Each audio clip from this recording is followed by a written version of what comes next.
অসম আদিবাসী ছাত্ৰ সন্থা জিন্দাবাদ। অসম আদিবাসী ছাত্ৰ সন্থা জিন্দাবাদ। অসম আদিবাসী ছাত্ৰ সন্থা জিন্দাবাদ। অসম আদিবাসী ছাত্ৰ সন্থা জিন্দাবাদ।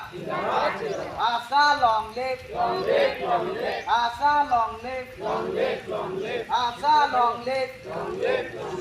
অসম আদিবাসী ছাত্ৰ সন্থা জিন্দাবাদ।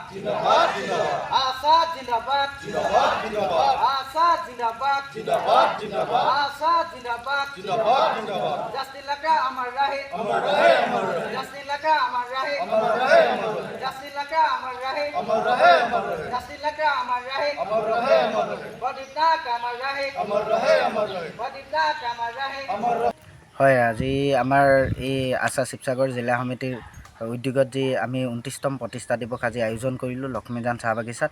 আজি আমাৰ লগত নাজিৰা আৰু গেলেকী আঞ্চলিকৰ সকলো বিষয়ববীয়াই সহায় সহযোগ আগবঢ়ালে আৰু তেওঁলোকক লৈ আজি 29তম আমাৰ যি কেন্দ্ৰীয় প্ৰতিষ্ঠা দিৱস আমি উদযাপন কৰিলোঁ। লগে লগে আমাৰ এই যিসকল এই আদিবাসী ছাত্ৰ সন্থাটোক যিসকল জন্মদাতা, যিসকল আমাৰ মাজত নাই, তেওঁলোকক আমি স্মৰণ জনাওঁ আৰু অনাগত দিনত আমি আদিবাসী ছাত্ৰ সন্থাটোক এক শক্তিশালী সংগঠন হিচাপে অসমত প্ৰতিষ্ঠা কৰাৰ বাবে আমি সাজু হৈ আছোঁ। যি মূল দাবীসমূহ আছে, এই দাবীসমূহ অতি শীঘ্ৰে চৰকাৰে আমাৰ পৰিপূৰ্ণ কৰিব লাগে। অন্যথা আমাৰ যি আজি 29টা বছৰ আমি সংগ্ৰাম কৰি গ'লোঁ, এই আমাৰ যি মৰ্যাদা পাবৰ বাবে বা আমাৰ যিসমূহ দাবী আমি চৰকাৰক উত্থাপন কৰি আহিছোঁ, কিন্তু আজি পৰ্যন্ত কোনো চৰকাৰে, কংগ্ৰেছ হওক বিজেপি হওক, কোনো চৰকাৰে আমাৰ কিন্তু এই দাবীসমূহক সন্মান নজনালে। তাৰ বাবে আমি অনাগত দিনত কিন্তু আমাৰ এই আন্দোলনসমূহ, আচাৰ আন্দোলনসমূহ কিন্তু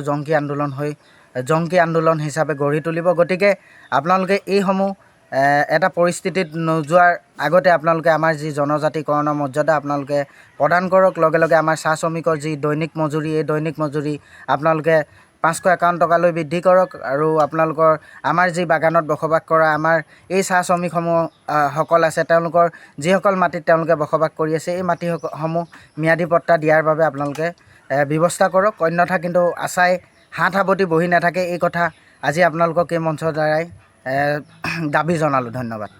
আজি 29তম আমাৰ কেন্দ্ৰীয় যিটো প্ৰতিষ্ঠা দিৱস আজি আমি লক্ষ্মীজান চাহ বাগিচাত অনুষ্ঠিত কৰিছোঁ। আৰু আমাৰ শিৱসাগৰ জিলা সমিতিৰ হৈ লগতে আমাৰ গেলেকী আঞ্চলিক সমিতি, নাজিৰা আঞ্চলিক সমিতি আৰু লক্ষ্মীজান প্ৰাথমিক গোটৰ সহায় সহযোগিতাত আজি আমাৰ কেন্দ্ৰীয় প্ৰতিষ্ঠা দিৱস উদযাপন কৰা হৈছে। আৰু ইয়াৰ লগত সংগতি ৰাখি আমাৰ আহিব লগা 11/7/2025 তাৰিখে আমি বিশেষ অভিনন্দন অনুষ্ঠান লক্ষ্মীজান চাহ বাগিচাত আয়োজন কৰিব লৈছোঁ।